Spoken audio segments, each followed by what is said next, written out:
Rising, everyone. Welcome back once again to Coffee Talk with me, Karen B. I'm so happy you're able to be here with me this morning. This early light. I don't know if it still qualifies as the early light because it's 9:30. But it's definitely early light for you folks in the West Coast. And it's definitely not the early light for somebody like the music guru who says it's late enough for cognac here. So, it's all good. If you want to have, if this is your cognac time, that's cool too.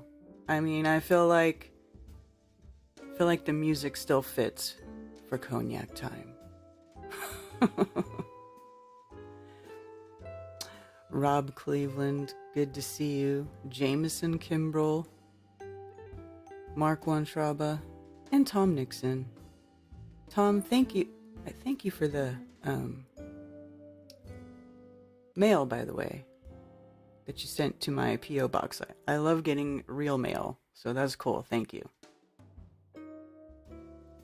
And over on Twitch, I see Chris R. Jones 86, Craig FF, and Backstep 1. Howdy. And by the way, I'm always in stereo. It looks like I am. So if you're on headphones or in stereo, you should hear me in stereo. Just a little extra something I have in my setup. Cognac for breakfast. Let's say hi to you folks in the YouTube chat. Dr. Law! Hey, Dr. Law. It's good to see you. Juan Torres, Daryl Davis, Chicago Artist, F.E. Viking, Awesome Austin, 642, yeah. It's definitely the early light for you, Daryl. Kyle Adams, good to see you. Chris Sijpak, Sherry Ives, Mark Yeager, Spicy Sarah, Musicians for Truth. Oh, Musicians for Truth. I sent your package out. I have a tracking number somewhere. I don't know where it is, but I did mail it Friday. So I don't know how long it will take to get to you, but keep your eyes peeled for a package in the mail.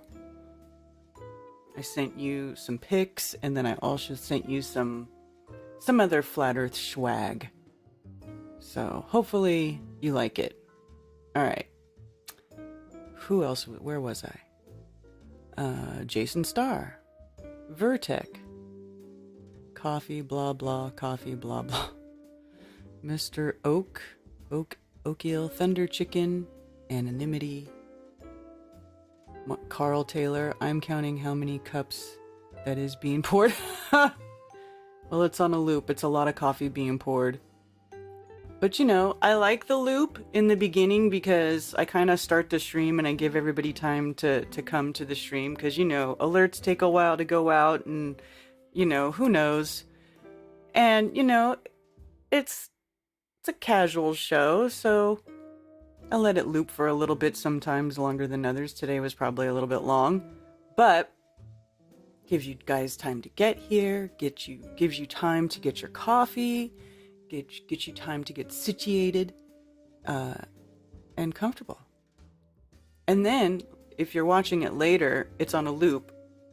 So then you can just scrub through it. It's pretty obvious when it ends, right? There's no question. You're like, oh, the loop's over. Now it's starting. Voynick, good to see you. Natalie, Wrangler, Valley Parks, Mojo Shop, Dean HD, MI Latte, Badumts. You guys are funny. Rune Dragon, also.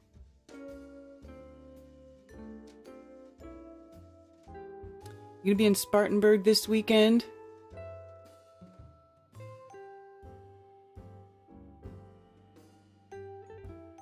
Jennifer Kiesling, good to see you. Benny Boy. Chris Connolly. Gilbert Blend. Stephanie Martin. Bronca Moore. Hi, Bronca. Good to see you here live with me. Willie Castor, 5:45 in Belgium. Shout out to Belgium. Flat Earth dude. Yeah, chugga chugga chugga, then you have coffee. Bizwoofer.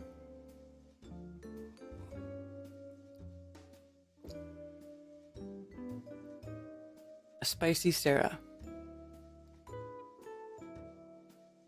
You're cooking out, Dr. Law?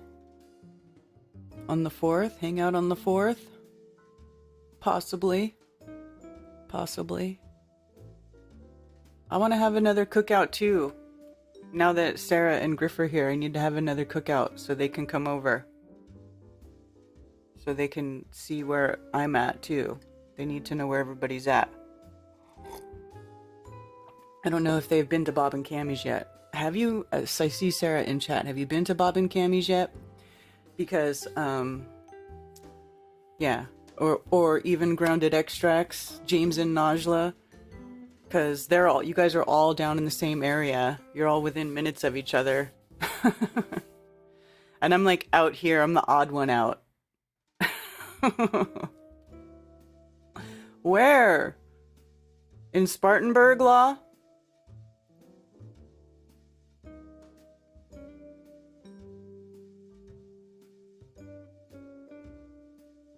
Oh, I guess the 4th is on a Monday.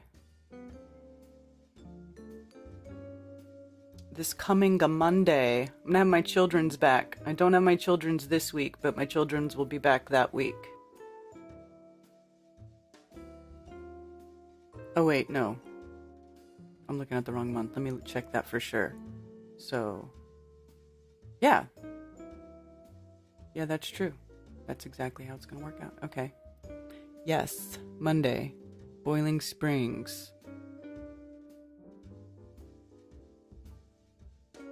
Haven't been anywhere. Well, when do you want to come over? You can come over whenever you want. We don't have to have a big cookout. We can just have you over, you and Griff over, and your baby for dinner if you want. I'm sorry, this is really boring talk for everybody who's on here. Let me, why don't I?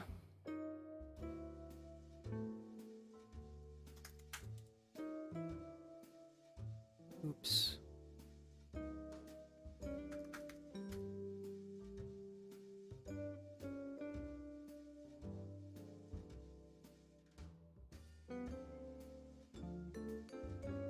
Sec.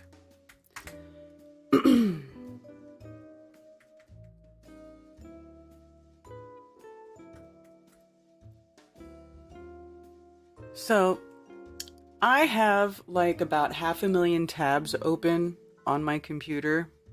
Welcome to the conference center. You are a host. I just wanted to make sure I was connected to the call lines here before we get started. So I've got like 500,000 tabs open because I have all these things that I wanted to talk about, because there have been some discussion. There's been lots of discussion going on about, the whole alternative history thing going on.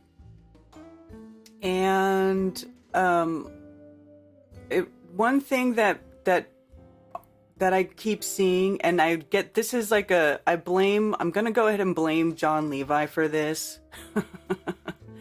I keep seeing people put, oh, they can't build this with a horse and buggy. How are they going to do this with the horse and buggy?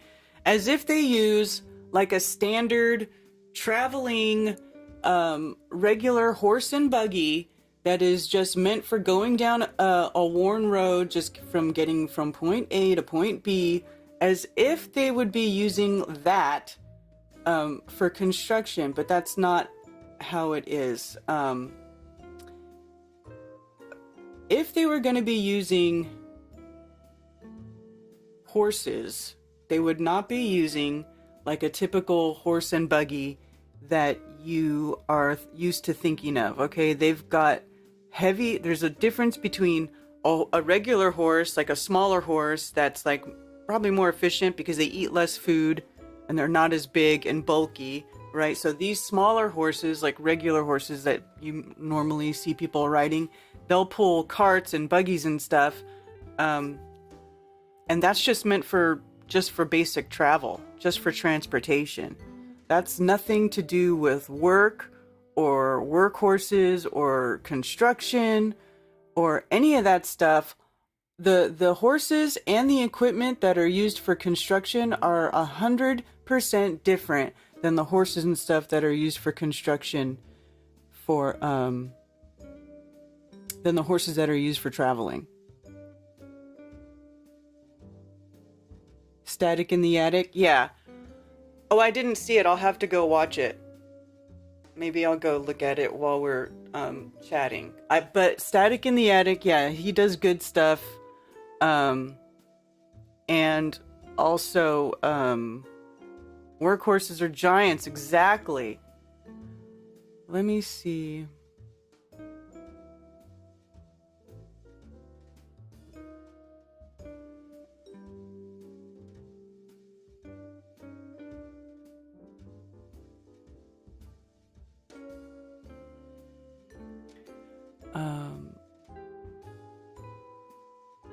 Where did I put all my links for the big horses?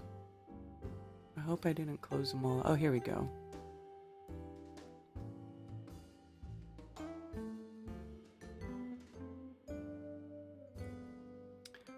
So I'm going to show you guys what workhorses look like. And then I found some vintage photos of horses working. Oh,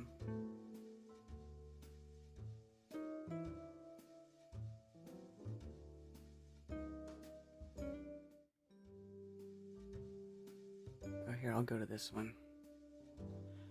All right. So, draft horses in America, 20 historical photographs that illustrate the workhorse in the early 20th century. Now, granted, this is not like, you know, old times, like in the times when cathedrals were built. But they didn't even have cameras back then, so you're not gonna find photographs of horses pulling stuff and being used for construction, or any photographs of construction of the cathedrals. Because they didn't have pictures. They just had artists that did drawings, right? They did their little artist depiction of the cathedrals throughout various stages of its construction. So, but this is just an example of when they did have photographs of how they used horses to haul heavy loads. Look at this shit. Okay, the horses, well, these, I don't know if these are horses or mules right here, but the point is that these animals were used to do some heavy duty hauling. They basically were like the Mack trucks before they had Mack trucks. This is what they used. Horses. So here you've got a couple of horses pulling some logs, and they're using a sled. Of course, this is snow. The other thing about these horses, when they still use horses in selective logging, like if you, like say my property where I have, it's all hilly and there's creeks and stuff, and it's not really conducive to putting heavy equipment back there without just completely destroying everything. If you wanted to go and get like some old growth trees and you only wanted to cut down specific ones, you know, you didn't want to clear cut, you could, to this day, they will use a team of horses, heavy duty horses. Usually they'll use like Shires or Percherons.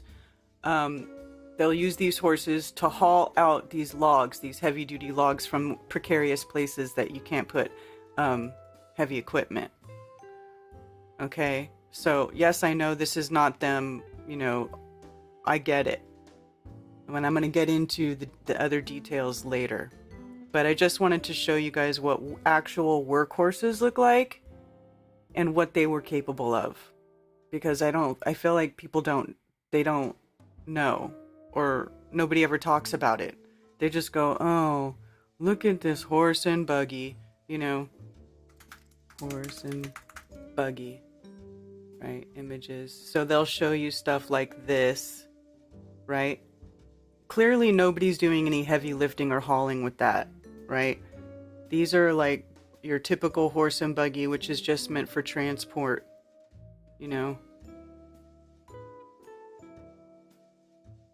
I like the little Amish horse and buggy. It's like a little box. It's all boxed. You could sit there. You could hot box it. I'm just kidding. But seriously, this is just for travel, right? This is just for going from point A to point B, you know? And then they have different stage coaches and different tractors, you know, or different types of things that serve different purposes, right? So this is a workhorse, and this is workhorse equipment. Okay. So, I mean, these are big old rounds. These are trees. So absolutely they used horses for heavy hauling, you know, and in inclement weather for some of this stuff, it looks like. You know? Here, this is some shires. They built the railroad with horses, you know? This country was built on the backs of horses. I mean, as somebody who grew up with horses, and like I grew up riding horses, I was obsessed with them for most of my life. My mom still has horses. To this day, I could get on just about any horse and ride it if I needed to. But, you know, they absolutely did heavy hauling and heavy work with these horses. And they didn't use wheels. Look at these. A lot of these are on sleds. Right? Just drag it.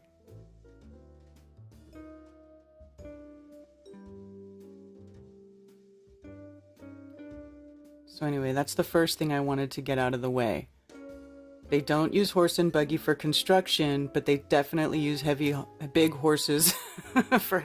Yes. Okay, Musicians for Truth. This is totally not about the monolithic structures, because I feel like this is two different things. Because cathedrals, I don't consider them to be monolithic or impossible structures. And I really don't understand why people do. That's my question. Why do people think that cathedrals are impossible structures? Like people, you know what I'm saying? Is that what people really think? Because I don't. Okay. And so I'm not talking about the big monolithic stones. This is totally different. This is just because people show pictures of cathedrals and they go, no, they didn't build this with a horse and buggy. Well, no, they didn't. They probably used heavy duty workhorses. And here's the other thing too, like these Gothic cathedrals, they're all in Europe, right? And a lot of them, like most of these Gothic cathedrals, they all popped up all over France, you know, right around over the same time period, that same few hundred years there. The horses, the heavy duty workhorses that were imported to America to start this, like a lot of these horses you see, you know where they came from? France. Did you guys know that? France. Percheron horses, which is like the big heavy duty workhorse that most of these are, Percherons came from France. France was like the foremost breeder of these big heavy duty workhorses, these big Percheron horses. So why do you think France was like, you know, does that make sense?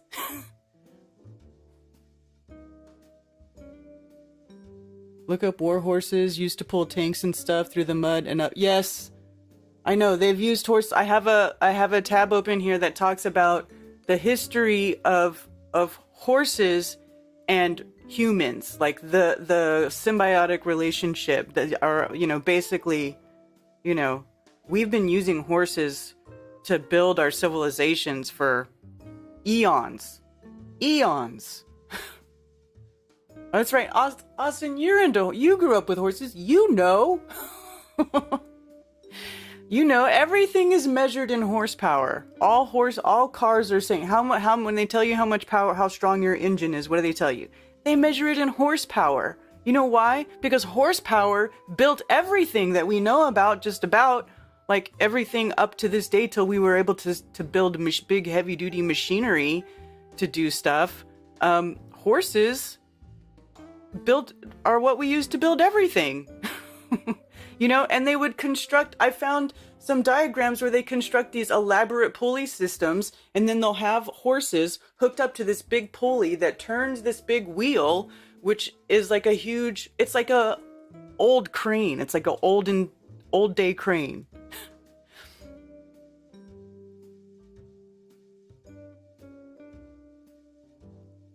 They probably use some type of lever system to stack the logs. Yeah.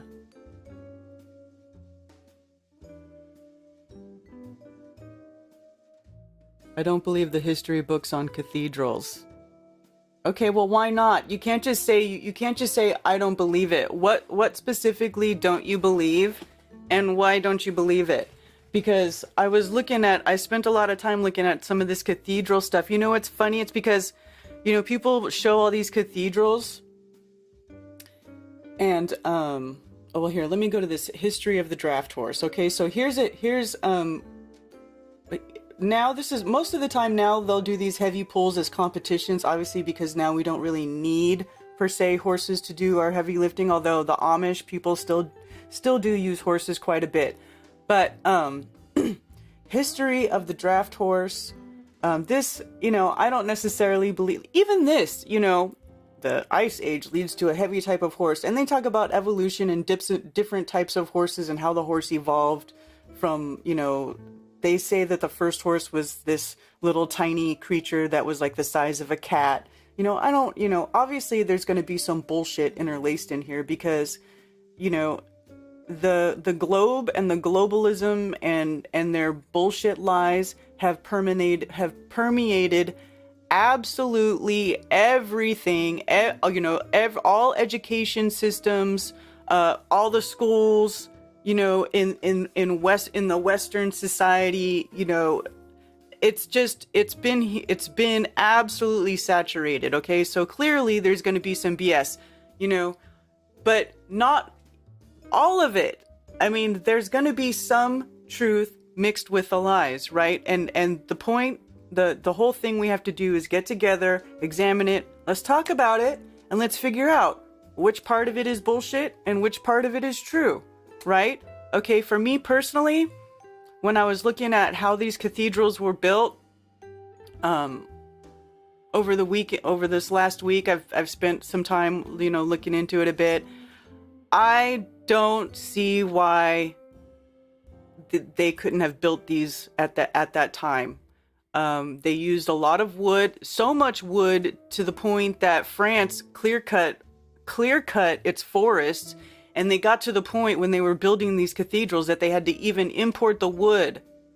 So they were, you know, exhausting all their resources trying to build these cathedrals. There was like a cathedral building competition going on back then. It was like modern day, who can build the tallest skyscraper type of thing today, like with the Burj Al Arab and the World Trade Center and like all these massive, ridiculous structures that they're building now.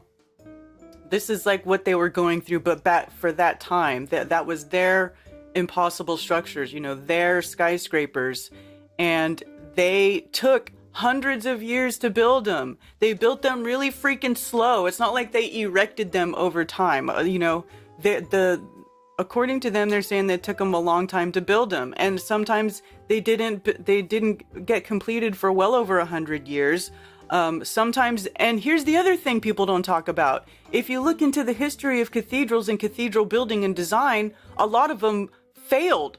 There was a lot of failed cathedrals because it was like trial and error, where there was these different stonemasons and architects were trying to figure out how to construct these cathedrals taller and taller and taller without them falling over. And they they failed a lot. And a lot of these masons died. I was reading one thing that said that a lot of masons died while they were constructing these cathedrals because they would fall to their death, accidents would happen, stone would fall and would crush people. So it was a really dangerous job. And they got paid a lot of money. You know, it was like an honor almost, if as a mason, to be part of somebody constructing these cathedrals, and you got paid a lot because it was a really risky job.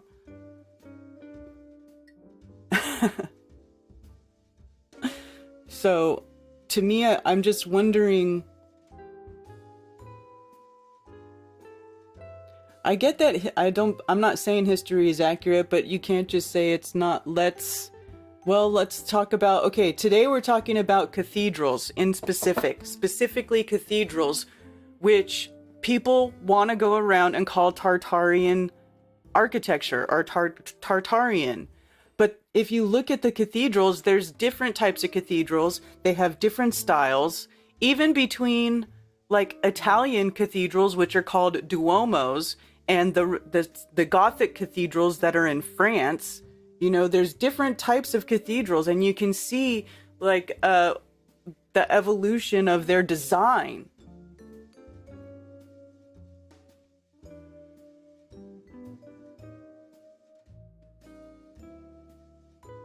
Dead Masons, hell yeah.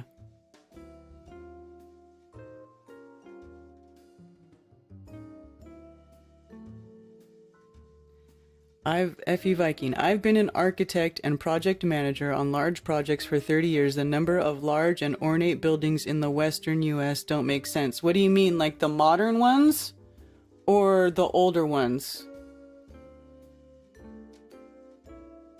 My phones are open, by the way, 848-222-2480.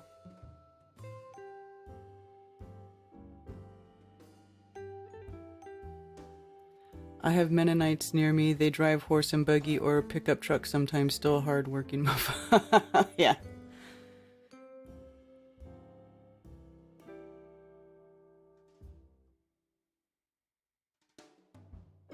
Mennonites, they're the ones that use electricity.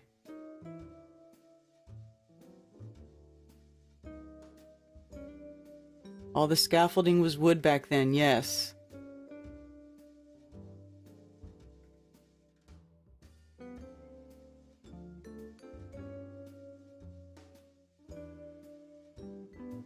Okay, I'm just looking in chat to see if anybody's talking about what I was saying, because the horse and buggy is just a term used for how low, non-advanced equipment to build such structures as the Capitol building in Iowa, for example. In my opinion, I don't think a horse contributed. The Capitol building in Iowa.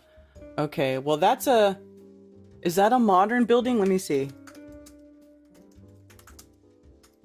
Iowa.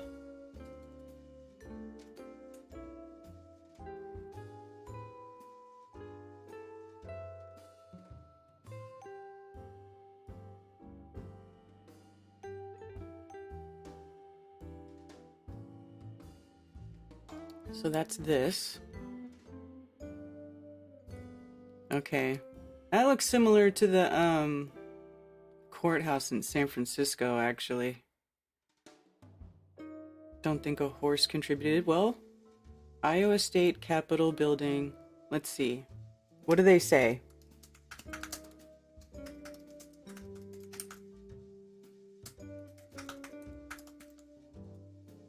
What's their story?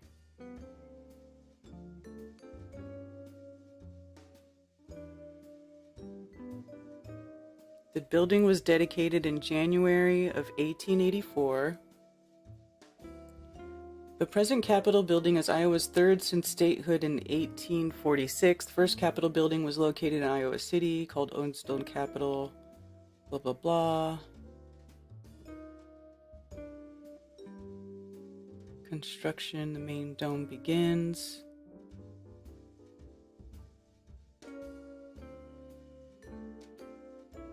Even after the Capitol was first occupied, the west side still lacked entrance steps. Let's see. Work begins on the second floor of the building. Let's see. Using teams of mules, workers lay the foundation for the Capitol. A General Assembly established a Capitol Commission in 1870 to select an architect and a building plan and to proceed with the construction of a new Capitol. The cost of the building was not to exceed $1.5 million, blah, blah, blah. Under the direction of a smaller full-time capital commission appointed in 1872, a second cornerstone was laid on September 29th, 1873. Cochrane resigned his position, blah, blah, blah. I don't care about that. But let's see. So this is the beginning, supposedly, of them doing the foundation. And here, I guess, are the mules with the bigger wheels on there that are transporting materials to the site. Is this fake? So, okay, it wasn't a horse, it was a mule. They were mules. Mules are really strong. They use the mules a lot for work.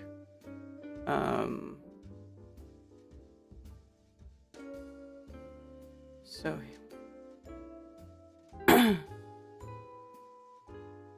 So if this is, so do you not agree that this is correct then? You'd have to. The Chicago, San Fran, St. Louis World Fairs story is ridiculous. Okay. Well, I don't want to go into the World Fairs because that's a whole different thing. Can we just stay with the big stone buildings, like cathedral type buildings right now? Mules are assholes. They use them in the Grand Canyon.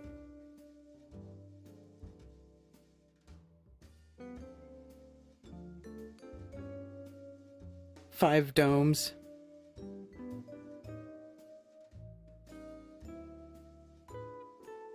The horses can explain the transportation of material.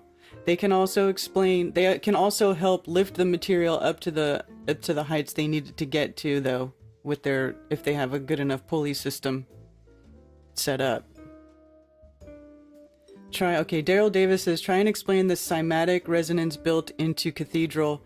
Okay, well, I don't argue about the cymatic resonance that is possibly built into the cathedral. And actually, here's the thing. That is cool, but I think that, people are capable of building them. That's my whole thing. Like, I don't think it's a big mystery about how they were built. I don't think it was some advanced Tartarian civilization. I think it was just skilled people. And also, get an image up of Iowa. It's over the top.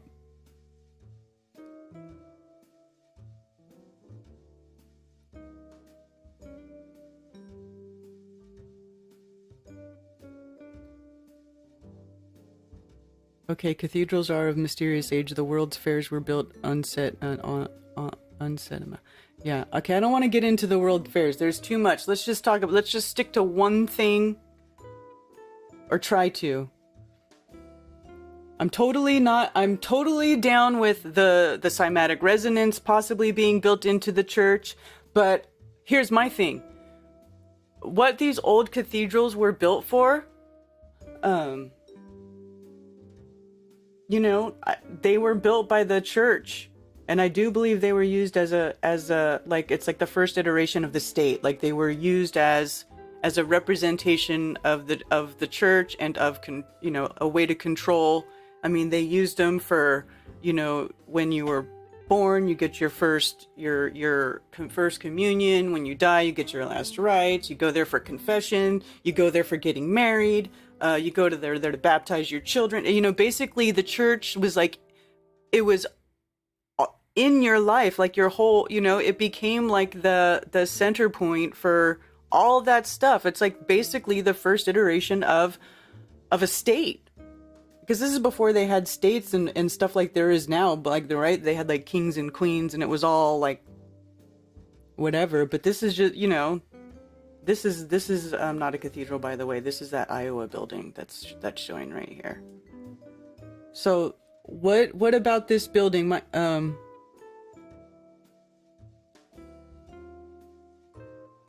I don't think cymatics create the building, but it's possible that they do design the building to work with cymatics in such a way that it could, what if they built them to use cymatics to make you think you're having a religious experience when it's one that's being induced by the church? What about that? You know, what if it was for like, what if it was basically before they had the TV that's in everybody's house hypnotizing them back then? Now that then you would go to the church and you would feel these resonances and they're like, oh, it's the Holy Spirit or whatever. And then they're like, you know what I mean? I don't know.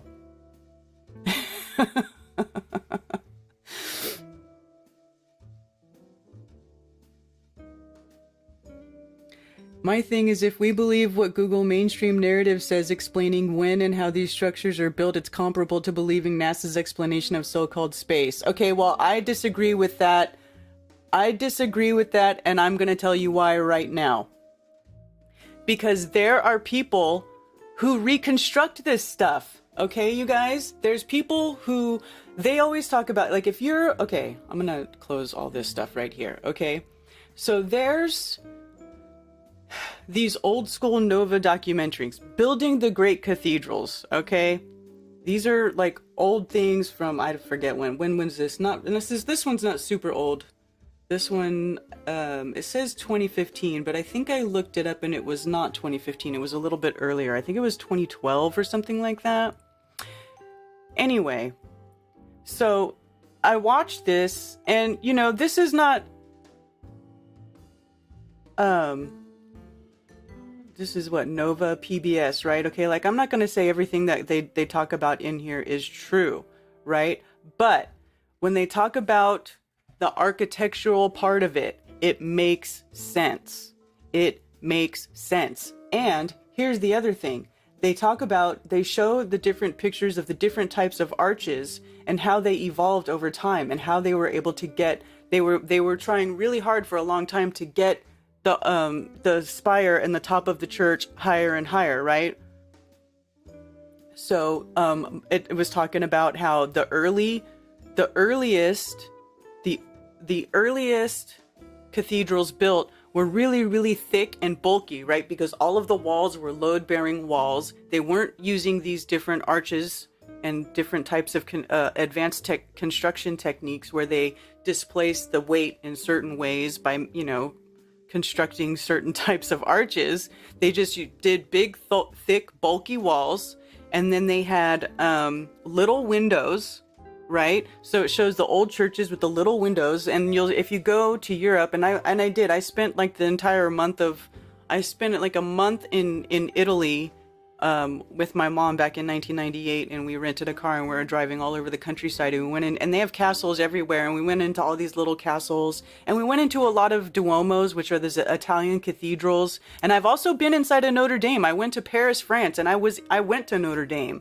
I've been in that cathedral, and I wish I still had my pictures, but this was before digital camera, and I had rolls of film, and the roll of film that I used up for Notre Dame somehow disappeared. I never even saw it. I never even got it developed. And I remember being up there in the walkways and taking close-up pictures of the gargoyles and stuff on there because it was so freaking cool. So anyway, so they talk about the different how the construction evolves over time. And so let's see. So there's people who go and they backwards engineer this stuff, okay? And they also try to recreate it when they do, like here's one, I don't want to play it, but this right here, this guy right here is talking about how Hearst, remember that big rich guy Hearst? He took a cathedral, he bought it, and had it shipped to the United States so that they could reassemble it and rebuild it here. Now, obviously, this is not like a mega cathedral, but it's not like to the size of Notre Dame or anything like that. But, you know, it's not impossible to do. So and here it's talking about how the arches, when they were round, they pushed out too much, right? So once you built it, you know, start to get that long, tall, skinny part, and then you put the arch at the top, the regular round arch would push out too much, and it would start to collapse, right? And this is it. And there's a lot of evident things that talk about how these early cathedrals that they tried to build would collapse because they didn't know what they were doing. And it was a lot of trial and error. So where did I? So here, bravado or blunder architectural fails of medieval churches. Cathedrals are often grand, opulent, magnificent, though sometimes more by accident than design. So this talks about how there's one of these really huge cathedrals that's actually still up today. It's Beauvais Cathedral. And in 1573, this cathedral collapsed and killed a bunch of people. And then there was another cathedral that collapsed. There's been a few of them. So check this out. Beauvais Cathedral. Let's see. Images. So this is the cathedral, right? As it looks now. Right? But part of this cathedral is partially collapsed as it is now. I wonder if it said that it was still that way. Let me see if there's a picture that shows the collapsed part. Here you can see a big scaffolding that they built on the side. They might be trying to rebuild it or repair it, but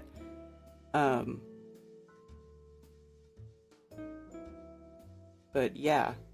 And some of these but anyway, there's some cathedrals, maybe, I don't know if it's this one or another one I saw, but some of them are still standing today, but they're only partial cathedrals because some of it collapsed. And it wasn't because of a war or being bombed. It was because of structural failure over time. So if you watch this series here, they're talking about how, so here, he's replicating building the arch with just stone and no mason. So, like, to me, you know, I think it's pretty clever, you know, that they are able to recreate how these things work and then rebuild them on it is a smaller scale, but I mean, realistically, it's not very practical. But see how it's talking about how the arch pushes out? And then that's the reason that they started adding these flying buttresses to the side. So the flying buttresses are actually extra support to the giant Gothic arch that goes way high up there, right? Because it starts to push out. Now, that's not to say that they obviously don't include lots of symbolism,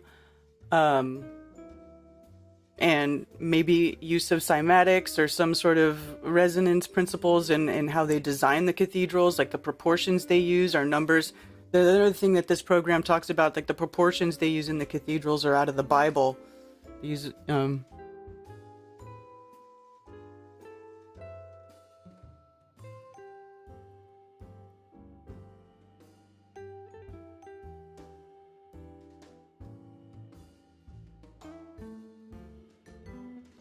all right.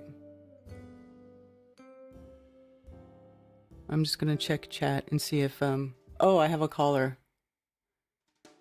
Thank you for calling Coffee Talk. You're on with Karen B. Grand Rising. Grand Rising, Kyle. How are you? Doing well. You're right on the money there when it comes to the cathedrals. It's all about iconography, and you can watch that iconography kind of spread out over time. And so you get a lot of different artists out there, like Van Gogh. What made him really famous is how influential he is. And so that's all you learn about when you do art history in college is the mark of a great artist is how influential they are and kind of how it kind of spreads out over time. And so when we look at a lot of these different, we look at the state capitol buildings of Iowa and Utah and all these other ones, there's you can watch that iconography. They've got the big dome and they kind of the architecture of one will influence the architecture of another one. Right. And it's really fascinating when you get into it. And, you know, even like the U.S. Capitol building itself has a lot of really iconography, there's a lot of really strong iconography there, you know, even with Thomas Jefferson's house.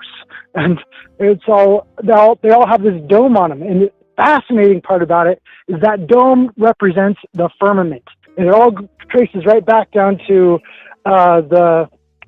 Italy's I don't want to call it Dome of the Rock, but it's not the Dome of the Rock. The Pantheon. It all comes back to the Pantheon. The Dome of the Rock was modeled after the Pantheon, and the Pantheon has all these coffers in it. And a long time ago,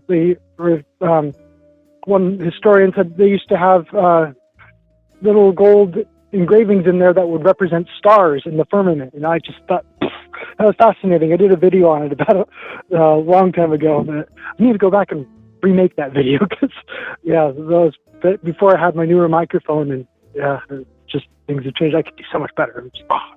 It's really strong stuff. It's fascinating. So yeah, you're right on the money there. So I was gonna say, I was kind of curious there on kind of what your thoughts are on mules. With mules, I know I was watching a video from Rob Skiba there the other day, and he's like, "Oh, that's kind of corrupting the flesh," and when you have these like cross species genetics. And so I was like, do you think kind of having mules and kind of doing these kind of ligers and cross species things, do you think it's really ethical, or kind of what's your stance on that? Or am I changing topics and you want to stick on your topic? I'm sorry, I'm kind of a chatterbox this morning. That is a little bit of a change of topic, but yeah, I don't know. I know that in the Bible it does say that that animals are supposed to mate with their own kind and all that stuff, and then if the offspring doesn't produce seed, then what, isn't that bad, right? Because a mule, you mate a mule with a donkey with a horse to get a mule, but a mule can't mate with another mule and make more mules, or with anything. Yeah. I think that's a good way to look at it. There's kind of that divine commandment to multiply and fill the earth, and if you take that away from an animal with their offspring, then that's kind of I can see how that could be kind of a taboo kind of a thing. Oh, you shouldn't do that. Yeah. So, yeah, I guess that kind of makes sense there. So when it comes to, I'm jumping back here to your other topic here, when it comes to all these old buildings, do you think they use like alchemy to kind of a process to build it? I don't really know a whole lot about alchemy. I know you were talking about before, and I wanted to ask you about kind of a little bit more about that. What exactly is alchemy? Because all I know about it is it's in Pokemon, like all over the place, and I've seen Full Metal Alchemist. So if you could explain what alchemy is a little bit more, that'd be awesome. Well, alchemy is just I don't know how to really define it, give it a definition, but I know that there's... I've heard it's also like an ancient form of chemistry. That's kind of like the predecessor of chemistry. And it is. Yeah. It's like chemistry. It's like the chemistry of the natural world, I guess, is a way to think about it. That's how I look at it. It's just a chemistry of the natural world. It's because like a chemist in chemistry, or chemist will use a lot of synthetic materials, but an alchemist is going to go get the actual original raw material, not the synthetic copy of that material. They want to go, get that from nature and get that, from the source, and use those type of things. And does that make sense? Yeah. So is like it an herbal much more like strictly medicine? I'm just kind of mixing these two elements together from like kind of more from the source, or is there kind of more of a kind of the way they always kind of made it look in Full Metal Alchemist is kind of more like putting more of a ritual involved into it or something like that? Well, is it more ritualistic than just basic chemistry, or what? Well, okay. Well, then that's where it comes into the person doing the alchemy, like who's doing it, and what sort of intent does that person have, and how Then I guess that would probably be that side of it. It's like, how knowledgeable or how experienced a person is who's doing the alchemy. I would look at it more like that point of view. Because you're going to put your intent into crossover, everything. People get them confused between alchemy and witchcraft all the time, and you kind of brought that up in Unveiling This Realm there with your scripture study, and so it's kind of like, they can be kind of misunderstood. And, oh, one's witchcraft, the other one's not. And so it's kind of hard to draw the line between the two. And so I'm trying to kind of figure kind of what your stance is on all of this, and kind of, yeah, I've never really seen alchemy in action. So yeah, I'm trying to learn a little bit more about it. And yeah. Yeah. Whenever Jack and I come across it when we're reading chapters, we bring it up. We're like, oh, there you go. There's some alchemy in the Bible. You know, when they like when they talk about that one chapter, I forget who exactly the characters are that are doing it, but when he's got the herds and they make a deal and he says, any herd, all the animals that have spots or whatever, I'll take those that have spots and then you keep the rest. And then he feeds the goats something that makes them all have spots. You know what I mean? Like that sort of thing.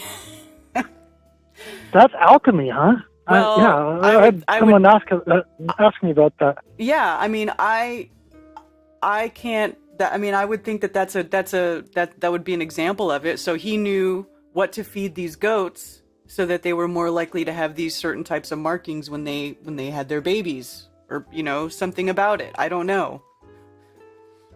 Yeah, that's fascinating. I've never heard that approach to it before, and yeah, I've never really understood that. And yes, someone was asking, oh yeah, I like to breed mice and rats, and so, oh yeah, you got to try and do this with your mice and rats, and if you put these sticks over there and see if you can get more spotted mice or something like that. It was like, I don't really, I wouldn't know what I was doing.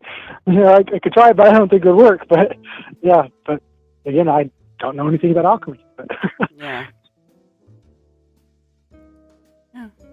So that's it. Anything else? Well, no, it's just, those are my thoughts this morning. All right, cool. Well, thank you for calling. Thank you.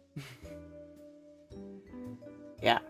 So in this, these guys literally sit inside these cathedrals with this laser, right? With this survey machine. So where are we at?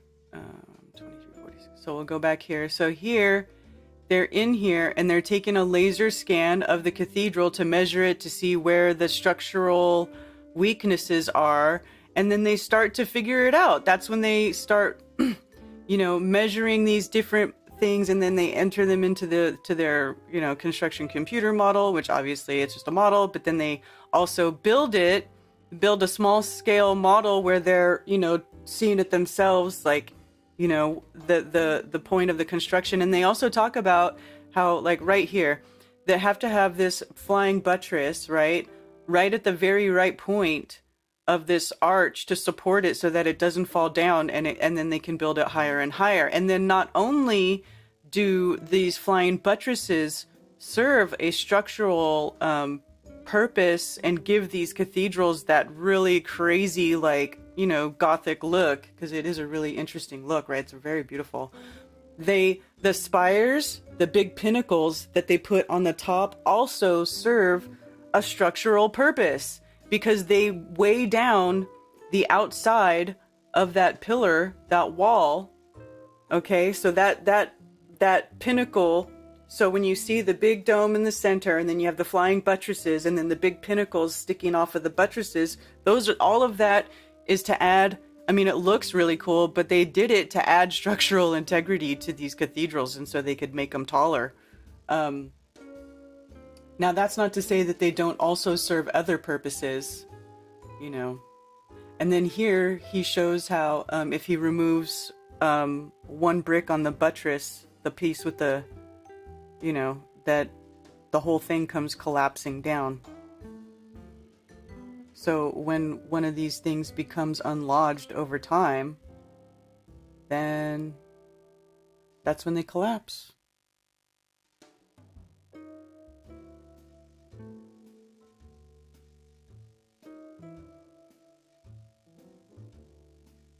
What's the original skin color of a human? Are we the horse or the donkey? I don't know. Separation is definitely,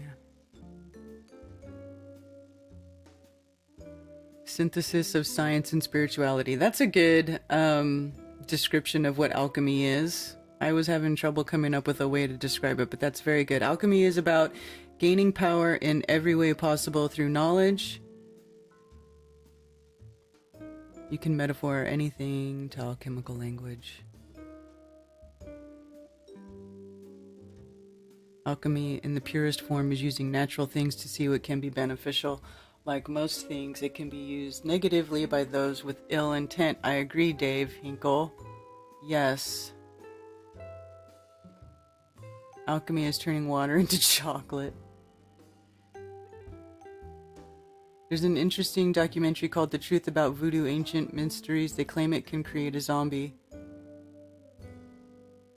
Yeah, that has to do with that. There's a certain plant that it becomes a powder form. Like, you remember in that movie Jacob's Ladder where they blow the dust into his face and then it's like he's dead. He's like zombied. They think he's dead for a while.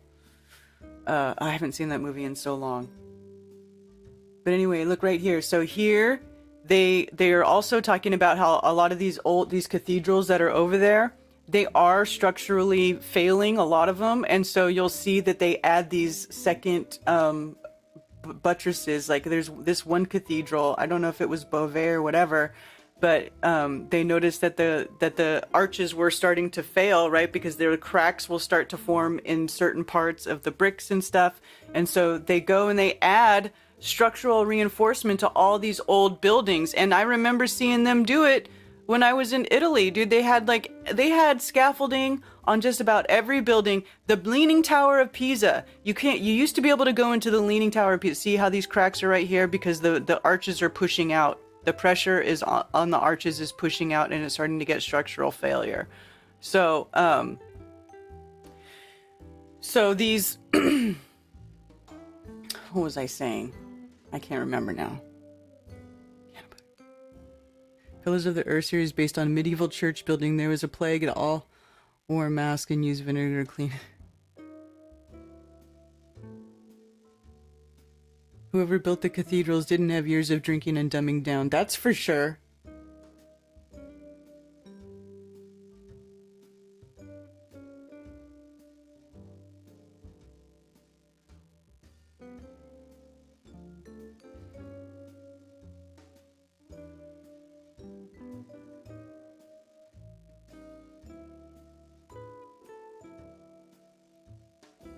The Serpent in the Rainbow. That's right.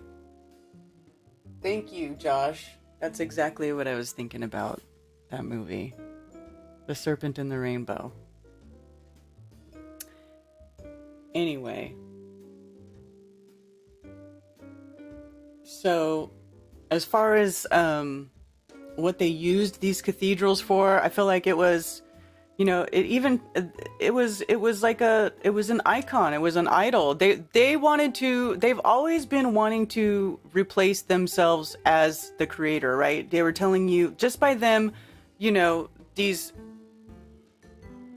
priests or whatever, right? Setting up confessionals.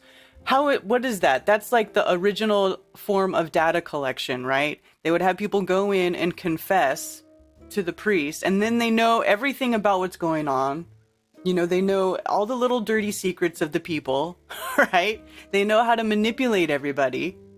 They kept all the records there. You know, they just, it's, I think that's what these things are built for, as like a false idol.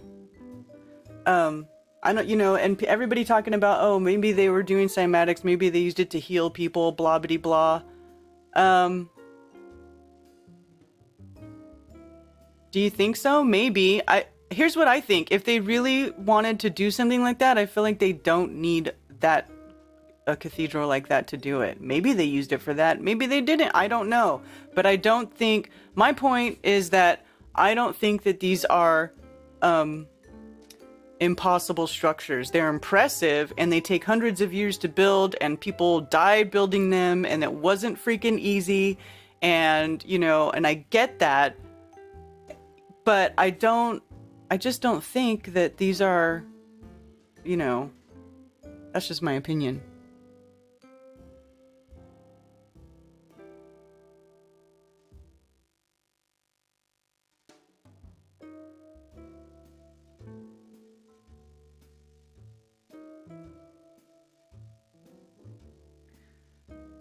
So what do you guys think? Did you know... Oh, I have to go look at Rockfin. You are not allowed to write. Did you know in Connecticut it's illegal to feed cows from round hay bales? Oh my god, shut up.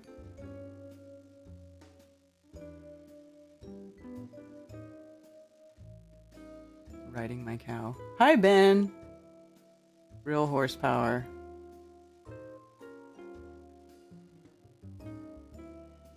Rockfin Android app doesn't work.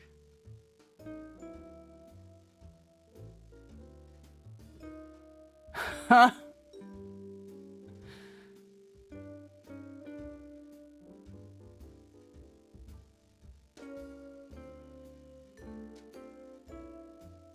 Depends if the churches and cathedrals were built before religion came. But I don't think they were. How do we know?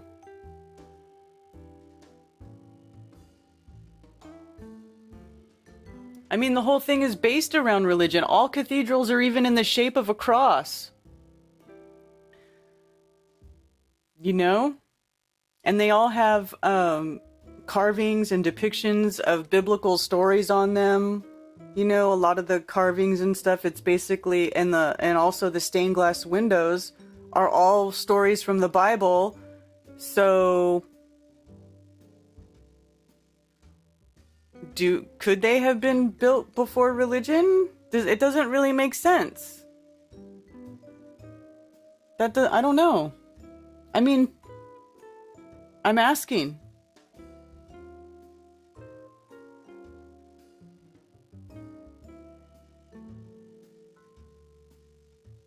The acoustics are healing.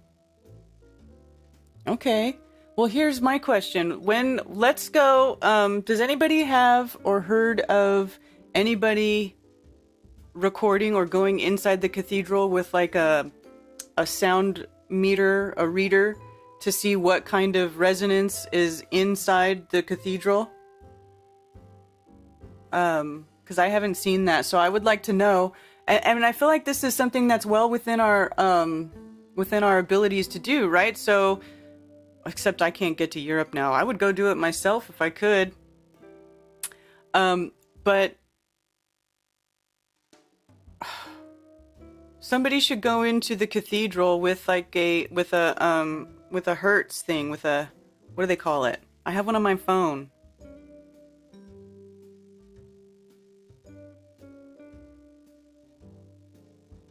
Like this thing.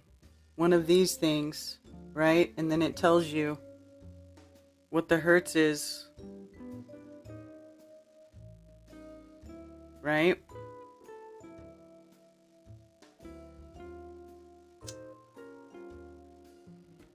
Anybody ever see anybody do that?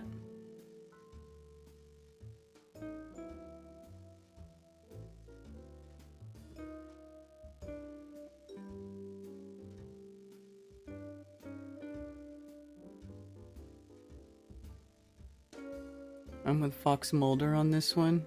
What does that mean? Hi, James. What do any of you know about Zoroastrianism? I don't even know if I've heard that word before. Yeah, spectrum analyzer, exactly.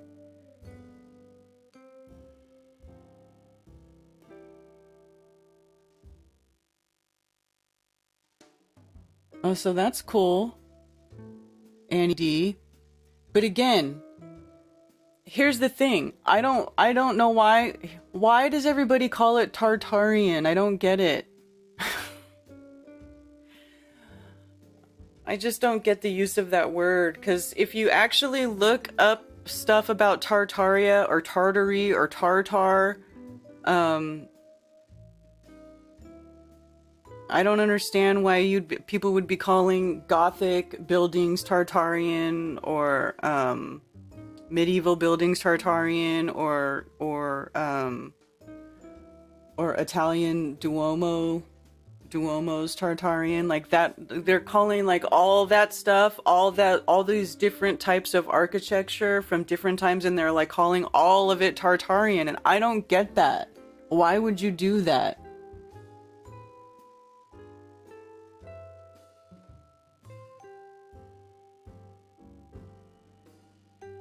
In any case, I think the organ is an organ, a musical instrument made for that purpose. I agree, it could be. It totally could be.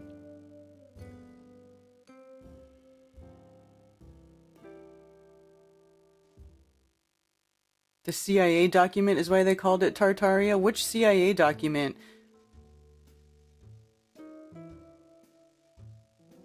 Tartarian is a compilation denomination? Yeah, but if you actually look up Tartaria, like research Tartaria stuff, it's like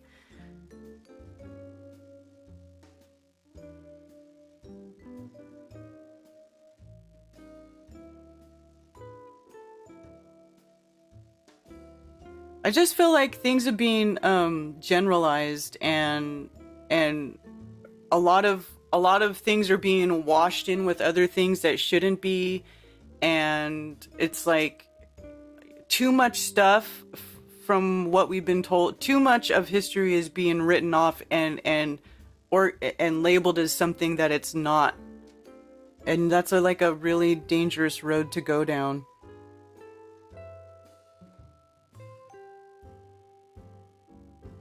Did anyone watch a show on Netflix called The Inside Job? No.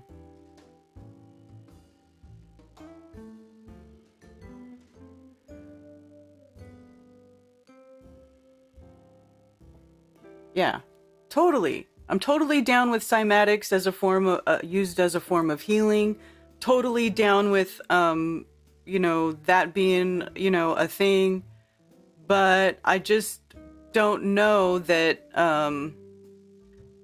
that these buildings are what people are presuming they are. I don't even necessarily know that they have things in them that draw energy out of the out of the atmosphere. Honestly, I don't know that I necessarily think that's the case here. I mean, I can't rule it out, but I haven't seen any real evidence of that being the case with any of these buildings. So I feel like to just say that they are and act like that's like a fact is really it's really presumptuous in my opinion. And then when people say, why don't we build stuff like this today? Why don't we do it today? Well, because it's not practical and because it's ridiculously expensive and it's dangerous. I mean, why? Because they have a different god now. The god is money. It's corporations now. They're over the religion. Like the religion is like it's the control for the people who don't go into the corporation religion and start worshiping the corporation. Hi, Marty. Good to see you. The way that I see it, Tartaria is a big part of the past, and we know some things about it, so we use that name to generalize. But it's dangerous, though, what people do. It's dangerous. People are really conflating things and causing even more confusion than I think they are uncovering answers. But that's just my opinion.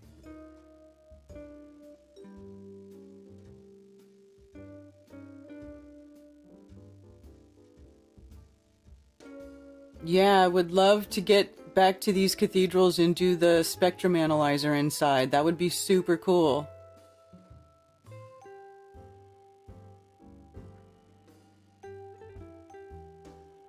What about a laser from above creating a building solid? The substance could be molded to be an instrument that heals us, like listening to binaural headphones. I don't remember. I don't know what that... MTV Cribs Ancient Tech Edition, right?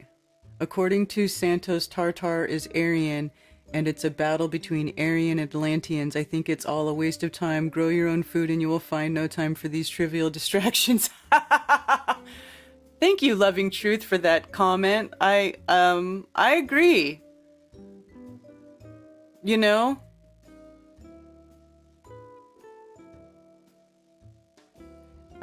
Catedral Romano Sagrada Familia, Barcelona. Yeah, isn't that the one that they just completed? It was, let me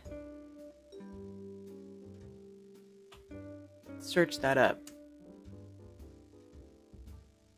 Yeah, this one. This is the one that, it was unfinished for so long. The cathedral in Spain, and they just recently have either finished it or they're still working on finishing it. But I know that it was unfinished for a super long time. And here's the other thing about these big stone cathedrals. When they start using them, when like just part of it is completed, they don't even wait for it to be finished before they start using it. They're using it as soon as they can. Boom, they're using it. And then also what some of these big cathedrals, these churches, the reason they're called cathedrals is because they have a cathedra, which is the seat of a bishop. So there has to be like an acting bishop that resides at the cathedral to be considered an official cathedral. So if there's no a bishop seated, then it's not a cathedral if they don't have a cathedra, supposedly. So yeah, isn't it? It's yeah. So a lot of these, and even in the when in the 1100s and 1200s and 1300s, when all these cathedrals were being built, there's a lot of stories. If you look them up, there's a lot of stories about like political crap going on, running out of funding, architectural failure and collapse. You know, they didn't have an easy time building all these cathedrals. So yeah, so here's a list of structural failures and collapses. I know this is Sheeplepedia, but this isn't the only place that talks about it. You know, there's just, it's written about these history of these cathedrals.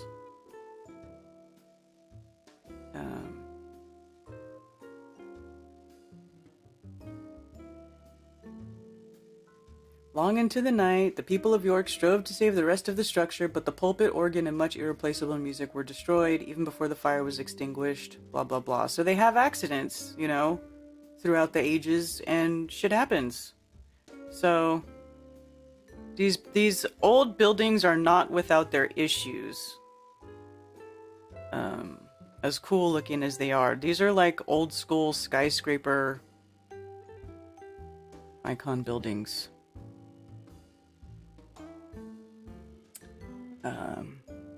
Anyway, what else? What else was there that I had? Okay, so here is the Milan Cathedral. This cathedral, and to point, like when everybody calls these all Tartarian structures, I mean they look different. So look, like let's look at Notre Dame, right?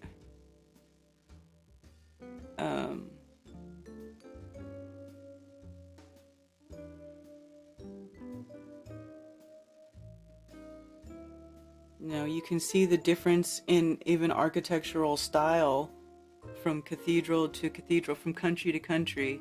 So clearly it's not the same civilization building all this stuff, right? They build off the techniques of another, right? So if they're watching a cathedral being built in one town and they see an architectural problem with it or a failure with it, then they can improve upon that, and then they take that back and then they start designing their own cathedrals. And there was like this whole race to build the tallest cathedral in France at that time. Where did that tab go, darn it? The Milan, oh here we go, the Milan one. So here's the Milan one. So this is built after Notre Dame. And you can see like, this is not, they have the Gothic arch here, right? Because this pointed arch is more structurally sound than just a regular curvy arch, right? So they have the Gothic arches adopted here, right? As opposed to like a standard arch like this, right? As part of their structure. But they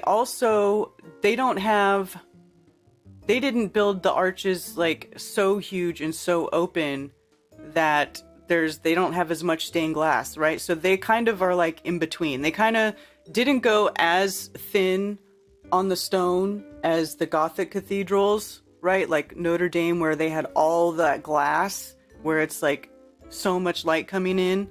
This one is like, you can even tell just by looking at it, it's like in between. So they still have the thicker walls. They didn't go as sparingly with the stone walls and make everything supported by these arches, which over time tend to be less structurally sound. So they have the big, thick, load-bearing walls, and they have the arches here. And this one doesn't have any problems, right? This cathedral's been standing for quite a while.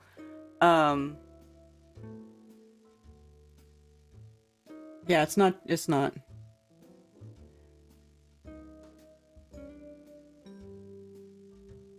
Yeah.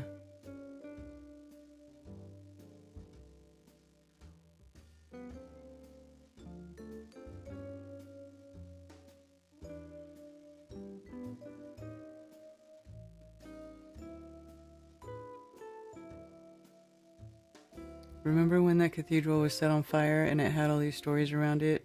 We aren't reminded of our past very often. Which cathedral was set on fire? You mean Notre Dame? Or a different one?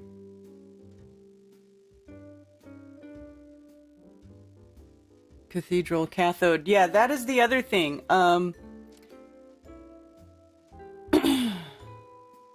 That's the other thing. I was looking at that. Cathedral.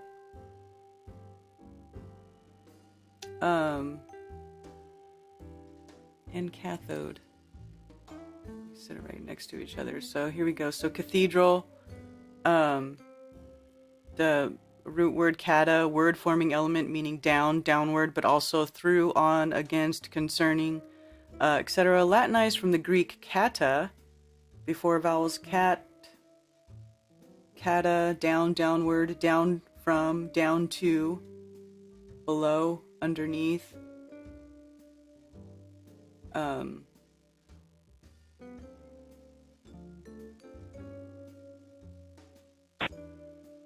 So there you go.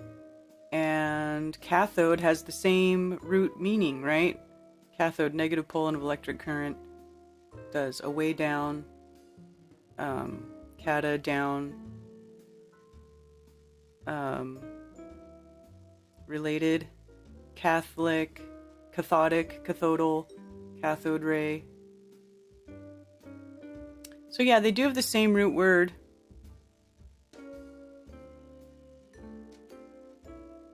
But I don't know.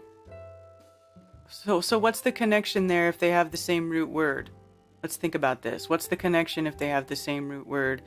Cathedral and cathode. Does that mean... So, negative pole of an electric current. Chemist and physicist Michael Faraday, so called from the path the electric current was supposed to take. Okay, so this is the path of the electric current.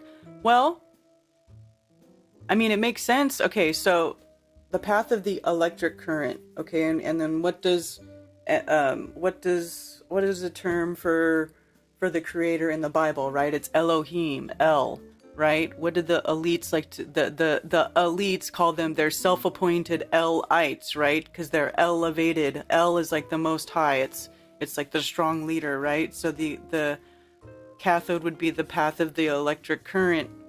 I mean, if you think about electric universe, what is the creator? What is this place? Everything's electromagnetic. I mean, it makes sense, the connection there. The electric current coming down, maybe, what is that? But are they thinking of it in the way of actually physically drawing electricity from the air, or are they thinking of it in the way of bringing Elohim to earth, or making that connection between them, the church and the creator. Maybe maybe they do that to try to insert themselves as an idol, to replace Elohim. Maybe that's why they use that. I don't know. What do you guys think? Talk to me, Goose.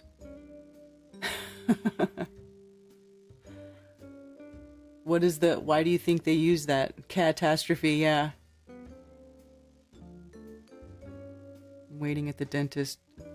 Thank God for grounded extracts.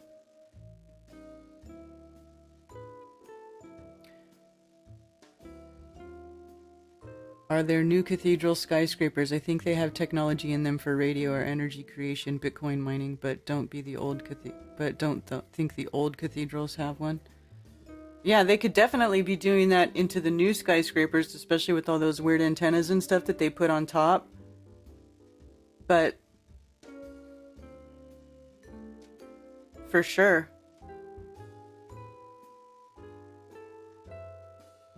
Energy harvesting is a real thing. Check out how they are going to energy harvest from humans. Yes, I know. I'm doing good so far, Karen. Does that make sense? It kind of makes sense that if they understand how this stuff works, and they keep that knowledge hidden to themselves, then for sure they could be inserting these words and these symbols into the churches as a means for control.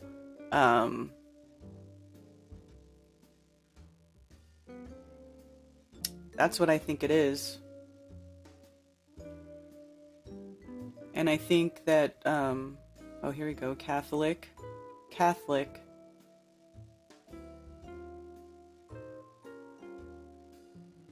Catholic means universal. Did you guys know that? Yeah. The doctrines of the ancient church before East and West Schism, literally universally accepted from French Catholic, from Church Latin. See, universally accepted. I think Catholicism, and which is what all these cathedrals were born out of, right? Was the Catholicism, universally accepted.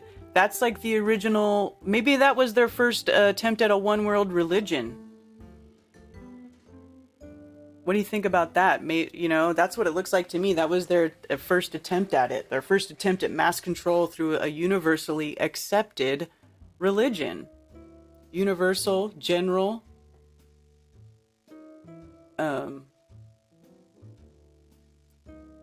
Katholikos, from the Greek katholikos.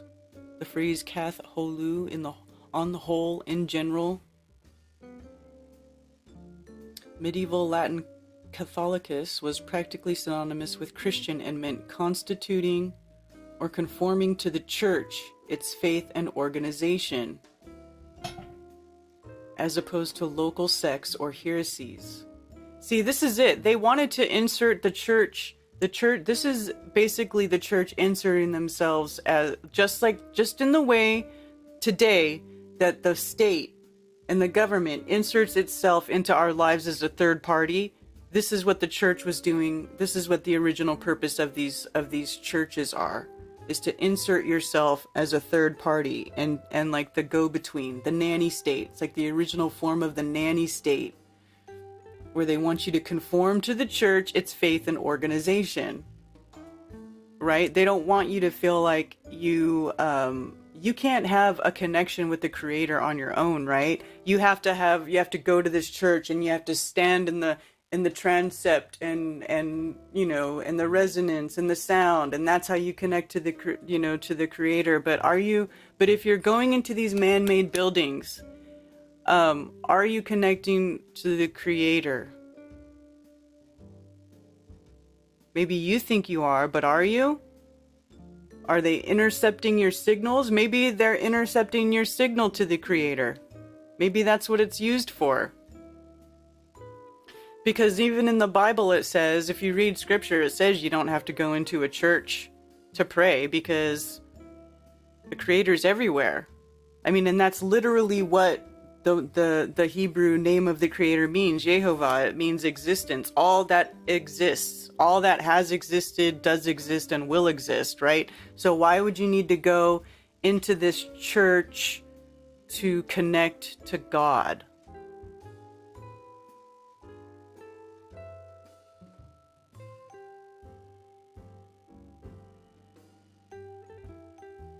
I think Catholic religion inserted the globe as one religion.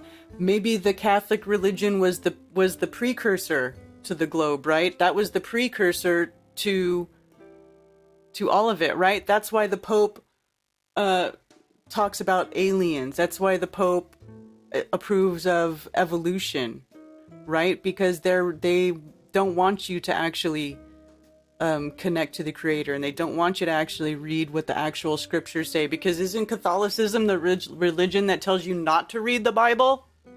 I've been told by a lot of people that they tell you not to read the Bible.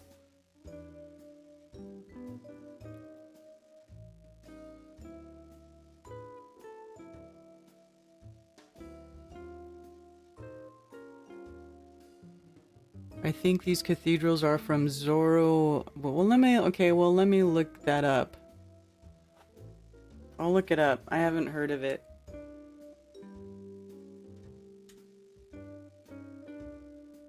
Okay, I'm gonna go to where should I click? Pre-Islamic religion? Let's see. I don't want to go to Sheeplepedia first. Let's see. Zoroastrianism, ancient pre-Islamic religion of Iran that survives there in isolated areas and more prosperously in India, where the descendants of Zoroastrian, Iranian, Persian immigrants are known as Parsis or Parsis.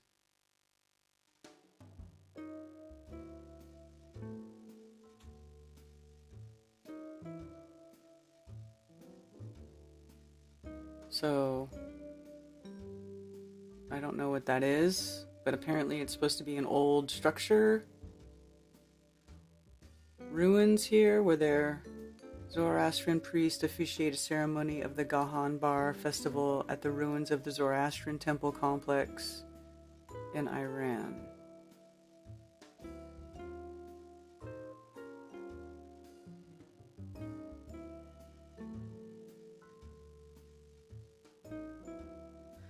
The Iranian prophet and religious reformer Zarathustra flourished before the 6th century BCE, more widely known outside Iran as Zoroaster. Traditionally regarded as the founder of a religion, Zoroastrianism contains both monotheistic and dualistic features. It's likely influenced with the other major Western religions, Judaism, Christianity, and Islam. For a discussion on the context on which Zoroastrian rose, see ancient Iranian religion. Nature and significance. The ancient Greeks saw in Zoroastrianism the archetype of a dualistic view of the world and of human destiny. Zarathustra was supposed to have instructed Pythagoras in Babylon and to have inspired the Chaldean doctrines of astrology and magic. It is likely that Zoroastrianism influenced the development of Judaism and the birth of Christianity. The Christians, following a Jewish tradition, identified Zoroaster with Ezekiel, Nimrod, Seth, Balaam, and Baruch, and even through the latter with Jesus Christ himself. On the other hand, as the presumed founder of astrology and magic, Zarathustra could be considered the arch heretic.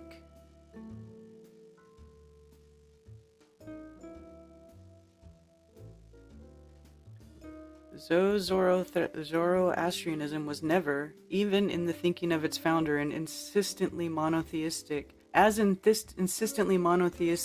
for instance, Judaism or Islam. It does represent an original attempt at unifying under the worship of one supreme God, a polytheistic religion comparable to those of ancient Greeks, Latins, Indians, and other early peoples. Its other salient feature, namely dualism, was never understood in an absolute, rigorous fashion. Good and evil fight in an unequal battle in which the former is assured of triumph. God's omnipotence is thus only temporarily limited. In this struggle, all human beings must enlist because of their capacity for free choice. They do so with soul and body, not against the body, for the opposition between good and evil is not the same as the one between spirit and matter. Contrary to the Christian or Manichaean form of Manichaeism, a Hellenistic dualistic religion founded by the Iranian prophet Mani attitude, fasting and celibacy are prescribed except as part of the purificatory ritual. The human struggle has a negative aspect nonetheless, in that it must strive for purity and avoid defilement by the forces of death, contact with death matter, etc. The Zoroastrian ethics, though in itself lofty and rational, has a ritual aspect that is all-pervading. On the whole, is optimistic and remains so even through the hardship and oppression of its believers. Well, it's still kind of vague. It doesn't really talk about what it is and what the beliefs are of it.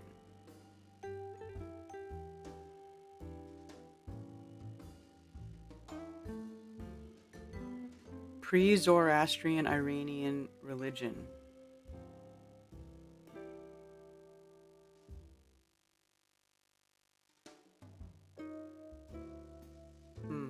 What do you guys think about this? 11:11. Oh, I missed 11:11 by like 2 minutes. 18 years of Catholic hell. I think the only way to connect with God is inward in nature. I agree, Christian Springer.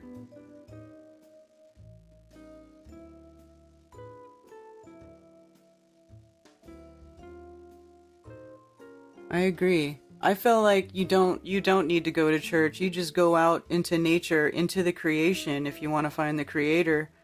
That's my opinion. You know? And I don't really like organized religion. To this day, I don't really like organized religion. You know? Like, I feel like these cathedrals, these things that we've been discussing this morning, you know, this is organized religion trying to, you know, control society, your thought processes, your spirituality, your connection with the creator. You know? Do not worship false idols. You know? You know what's funny is even when I was watching some of these documentaries about how these cathedrals were built, I mean, they had this one, it was kind of cheesy, I will say, it was cheesy. Not this one that I was showing earlier, but this one here, because at parts of it, they have a cartoon, right? So there's like people talking, and they're inside the real cathedrals and they're showing you pictures, but then when they reenact like the building of it, obviously because it was a time before photos and video, they did this cheesy cartoon. But even in this cheesy cartoon, the bishop here is trying to commission the building of this new cathedral, and you know, this mason comes and he's like, we're gonna build this cathedral and it's gonna be super tall and it's gonna be the biggest cathedral in all of France and everybody will be able to see it, you know, like bragging rights. And the priest is like, oh, we should be careful about pride, or being prideful. And then the mason goes, oh, for the glory of God, of course. Like, you know, even in their little stupid little cartoons, they add these little things that it's not, you know, these churches were not built, you know, to get so that the average person could be closer to the creator, because you don't need that. You don't need that. That was built. These were built. Now that more that I think of it, it's like they built it so that they could insert themselves and be the filter between the people and the creator, or maybe even replace themselves as the creator. Intercept your signal. Intercept your signal. You know what I'm saying?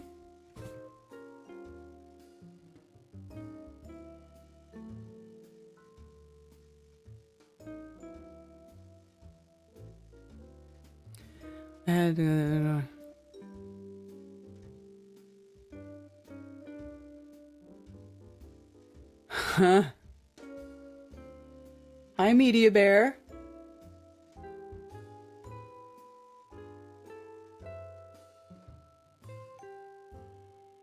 The magisterium of the church is gross. Home church is where it's at. Yeah, exactly.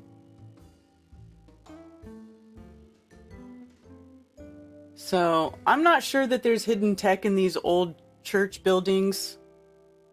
I'm not going to say definitively whether there are or not, but I will say that what I just said is what I think the purpose of them is for. You know, it's like it's just them trying. This is just them. These historical buildings is the history of they them trying to control our lives and to separate us from the creation and the creator.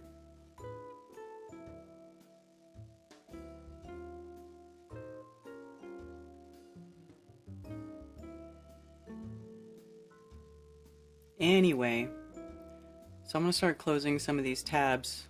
Does anybody have anything to add? By the way, my phones are open, 848-222-2480. We can change the subject. We can talk about my money is on giants built that shit. I mean, you know, they could have helped. They could have helped, but I can't rule it out. But also, I'm not willing to say that that wasn't built by humans in ancient times over hundreds of years at the cost of a lot of lives and lots of money.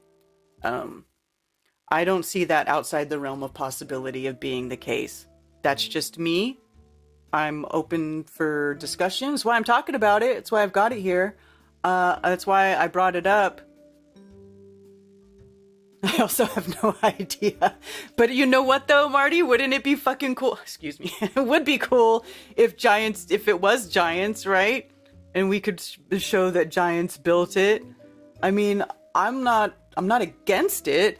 I'm just very wary of going down the wrong path and going down the wrong rabbit holes and following things that are not true or believing things that aren't true or believing something that somebody else just made up, because that's how we got in this mess to begin with. We didn't ask questions. We didn't stop and think about what people were presenting to us. You know, we can't just do that anymore. And even though it's being presented by people who also know that we are lied to and who also are looking for truth, that doesn't necessarily mean that they found it. It doesn't mean that they didn't either. It just means that we should definitely keep talking about it, stay open, and also not write off everything that we find as fake. You know, I mean, at what point, you know, people say, "Oh, well, I don't want to buy the mainstream story or the history." Okay, well, how much of it do we accept as partially true or fake? I mean, at that point, it's like, why even bother looking at history? Are you ever going to be able to prove it either way? I mean, you know what I'm saying? It's a slippery slope. So at some point, we have to look at the evidence that we have available to us, and we have to, basically accept it, because it's what we've got. It's what we got to work with. So, and the other thing I think that we could do, rather than just, making assumptions about it or proposing things about it, do like these other guys are doing, where they're actually testing it out. Like the guy who carved those stones and built the arch to show that those arches could stand structurally without any mortar in between them, and the weight of the stones itself was holding it in place. So we know that that's possible to do. So what is it? Stop, look, think, yeah.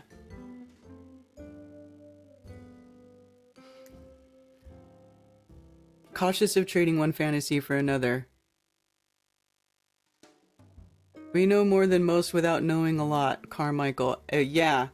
See, that's just it. The more we ask questions, the more we learn about stuff, the more we realize we don't know.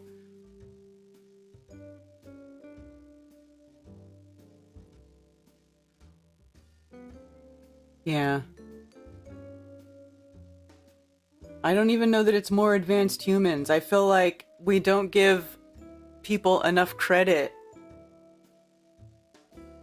don't give ourselves, I mean, I feel like us assuming that it was either giants or more advanced humans or not humans or some other race. I mean, are we falling into that trap of self-deprecation that we were kind of raised doing? Think about it, right? Because what are they doing when they tell you that you live on a soggy space pear ball in an infinite space vacuum, ready to be like swallowed up and consumed by a sun going supernova or a supergiant black hole or the asteroid that's coming danger close to the Earth every month? They want you to feel insignificant and like you're not really capable of doing great things. Like, really, you're not shit, right? So if we turn around and look at these things and then assume that it wasn't done by other humans like us, are we falling into that trap, that same trap of we don't have these abilities, we're not good enough to do this, we're not smart, is that falling into the trap of self-deprecation? What do you guys think about that? No? Am I full of shit?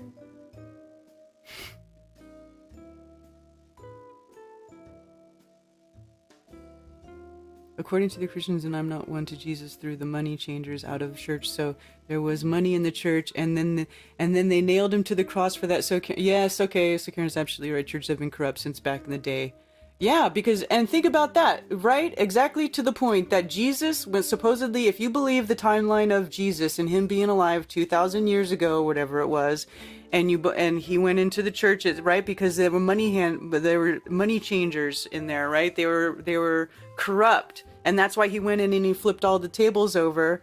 So that was supposedly 1,000 years before this. 1,000 years before they started building these cathedrals. Well, maybe not like a full 1,000 years, but around that on average, right? So that's what they're doing.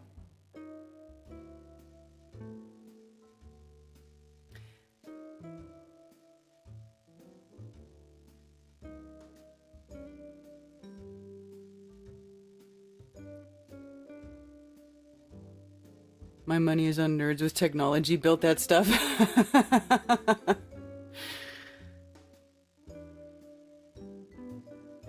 Yeah.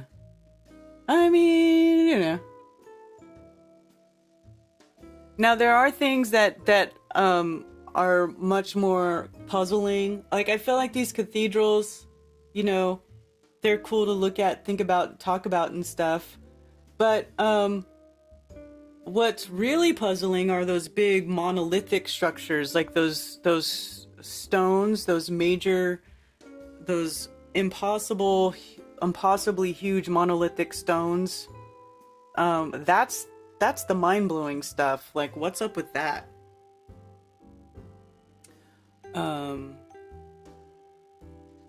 Let's see. Oh, here's some other. I see all these crazy, there's a ton of crazy websites. They're not very good looking, they're kind of hard to navigate and stuff, but there's people, I mean, they dedicate years and years and years and years of study in these cathedrals, and none of them talk about how they're impossible to build.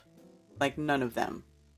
So bits did tend to fall down from time to time. Let's see. So this was one of the sites talking about the failing cathedrals, and see here you can see the reinforcements of the structure. See, and they're reinforcing it right below these arches, which is where the weight comes down and starts to push these arches out of alignment, and which could cause the whole thing to crumble. So they're actually not that advanced if you think about it. Here we are in modern day trying to keep these things up. And there are building plans for cathedrals too. People said that, oh, where are the building plans? I know somebody came on and was wondering where building plans were for cathedrals. They do have them. But I also think it's possible that a lot of these building plans for cathedrals were kept really hush-hush because of the competition at that time to build the biggest, grandest, most beautiful cathedral, the tallest cathedral. So it kind of makes sense to me that these plans would kind of be kept hush-hush and may be hard to find as a result, because they tried to keep their design so secret because they wanted to be the tallest cathedral.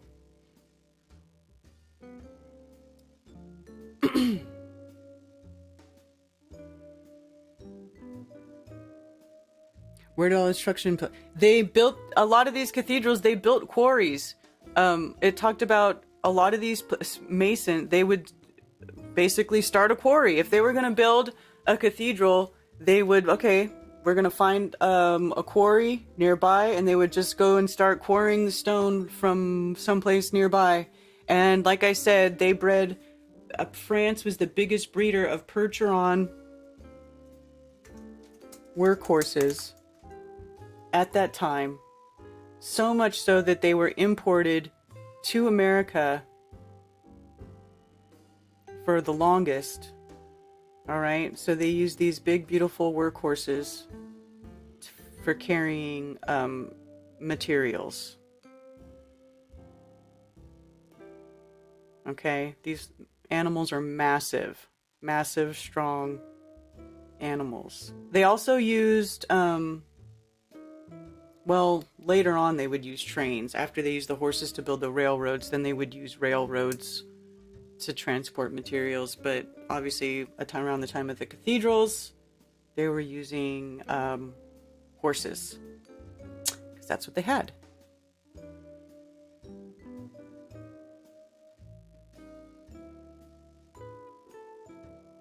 Yeah, it just takes time. There's actually a few projects where they're rebuilding, building a medieval castle. Building a castle.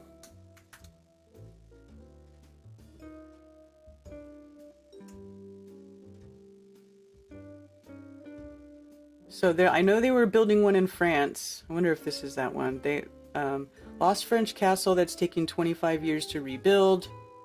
Here they're building a castle using the old ways. I know there was one. I thought there was one in here in the south. Building a castle. Let me see if I could find it. I thought there was somebody who was building one here in the south, but they were doing it all the old school way.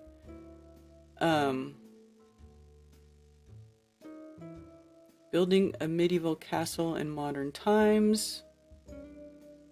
There wasn't like the huge import and export market that there is now. Like everything gets shipped everywhere all the time. But that wasn't like that back then. You know, everybody, they had to have craftsmen. They had to have people in town that were seamstresses to make clothes. They had to have people who made shoes. They had to have blacksmiths. They had bakers. You know what I'm saying? Like, we got to think about everything was different. Not just...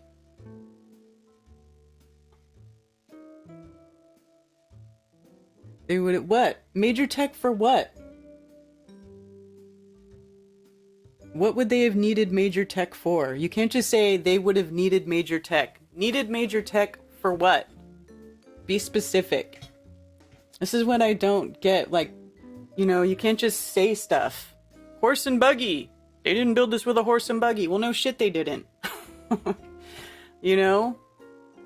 They needed tech. Okay, why did they need it? For what?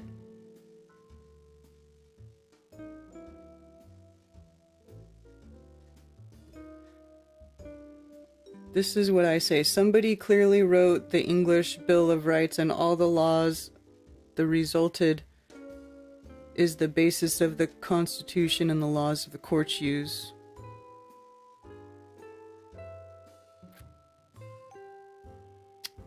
Okay, well, that doesn't help, buddy. And my grandparents talking about how huge they had gotten, how different it was from them being children. Wait, what are you talking about? Think about how much smaller towns like Denver were in just the 60s and 70s. Oh, okay. And how huge they got and how different it was from them being children. So...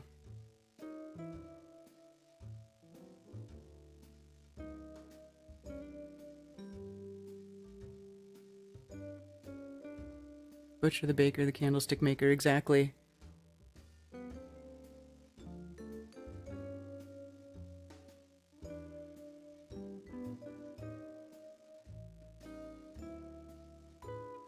Okay, well, let me show you this. I love it. I feel like you're talking about stuff, but you weren't there. Oops, shoot.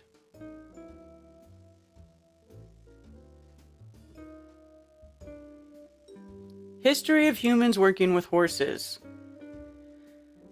Okay.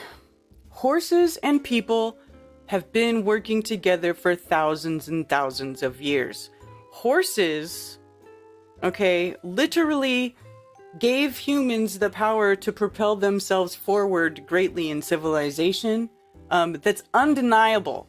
It's undeniable. There are many theories today that exist regarding the history of humans using horses for work. Human association with horses goes back as much as more than 6,000 years ago, and there is not enough evidence to prove for definite as to when and where humans started to work with horses. Although today a lot of horses live in human habitats when compared to those in the forest, and we now breed them, shelter them, and use them for work.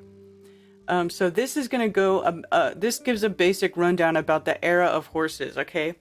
Initially, they say horses were hunted by cavemen for eating their meat as it gave them a sustainable source of diet full of energy. A great amount of research studies suggest that about 6,000 years ago, horses were first domesticated by humans in Europe and Central Asia regions. 6,000 years ago, pretty interesting time, don't you think?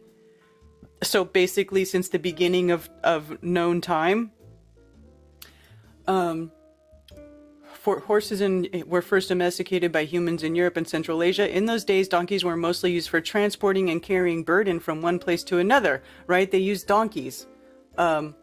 Like they used a donkey to carry Mary into Bethlehem, right? They used donkeys. And they talk about it in the Bible, using donkeys and camels, horses, and all that stuff. When compared with donkeys, horses have much more power, stamina, speed, and strength for longer periods of time. This is why horses were used for work the most, because they were the perfect animal. When humans came to realize that horses are not just animals to be preyed upon and could be used for other purposes, history was reinvented. As per social historians, the classification of horse eras are as follows. Era of consumption, 50,000 BC to present. Now, of course, I don't buy that timeline, but they're saying like in prehistorical times that we used to just eat these animals. And people today still eat them, you know, whatever. Some people do, some people don't. Okay, so era of utilization and status. This is huge. Era of utilization and status. This is basically using the horse for everything. Everything. Anything now that you think people use machinery for, they used horses. 4000 BC to 1900 AD. Now the horse lost its status as being a utilization for work in the early 1900s upon the invention of the automobile, the car. Okay, so then people got the horseless carriage, and then you didn't need to have a horse, and you know, and then everything changed, right? So, and even though, but people still use them. They're not used very widely, obviously, like they were before, but people still use them. Okay? Era of agriculture, cavalry, chariot, herding. Horses have been used for everything. Everything. I think if you deny that, you're just being ignorant. This is not Wikipedia.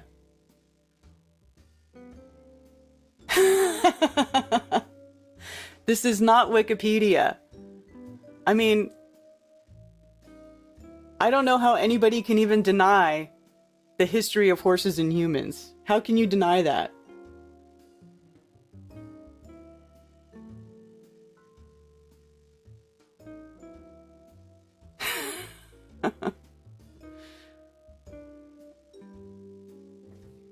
Okay, well,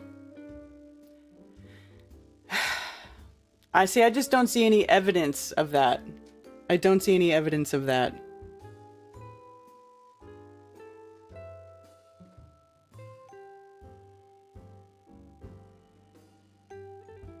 History is like science, some is true and some is lies. But the fact of the matter is that human civilization was built on the backs of horses, and you are going to have to prove me wrong, because everything shows that. I mean, it's clear.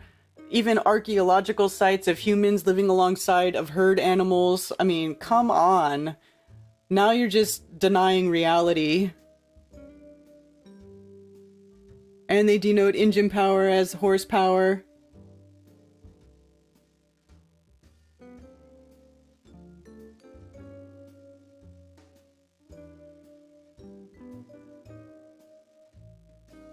Right. And that's where they built all that scaffolding with wood. Listen, look at the history. They literally deforested France because they harvested so much wood so they could build all their stupid cathedrals to control your mind.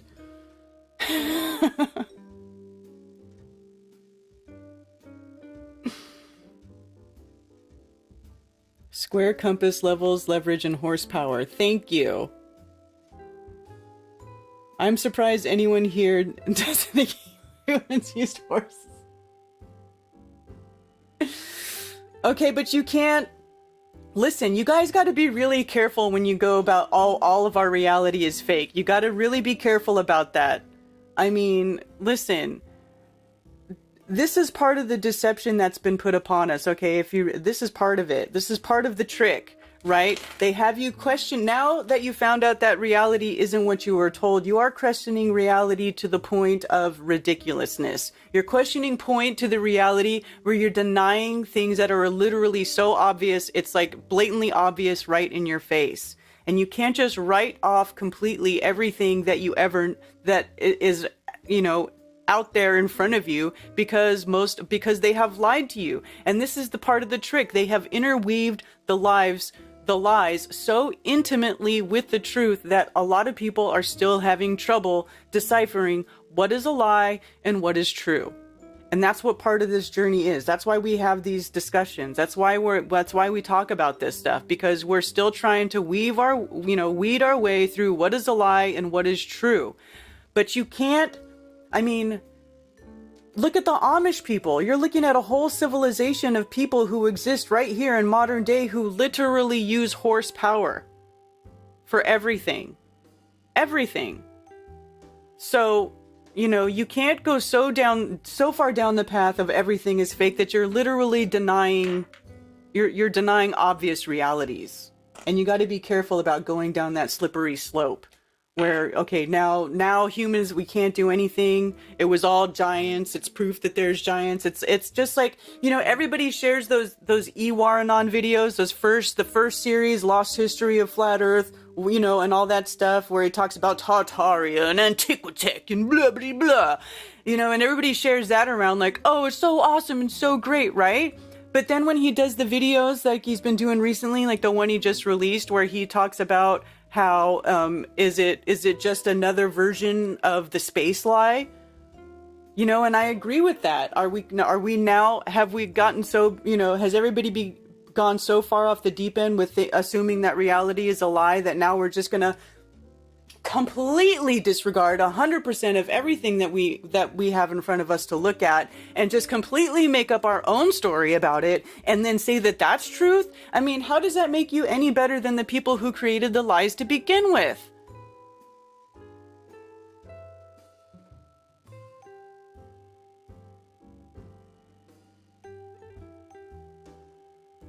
And I don't like the idea of completely disregarding the ability of man to build these structures or to do anything that, you know, looks impressive. And it totally makes sense to me why they wouldn't be building these cathedrals today. One, people don't give a shit enough about religion in modern times to do this. Although some places do, because they just built a cathedral like this in Russia, right? They just built that war. And that fucking cathedral, watch.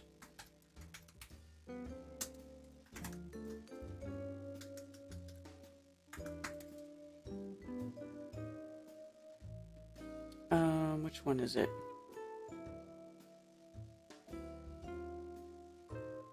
This is the one. Main Cathedral of the Russian Armed Forces. Okay, so this is their new cathedral that they just built in Russia. So to say that they don't even build these buildings in modern times anymore, yes, they do. Okay. And it actually is serving the same purpose as it did back in the medieval times, right? A cathedral of armed forces. So it's like Russia is like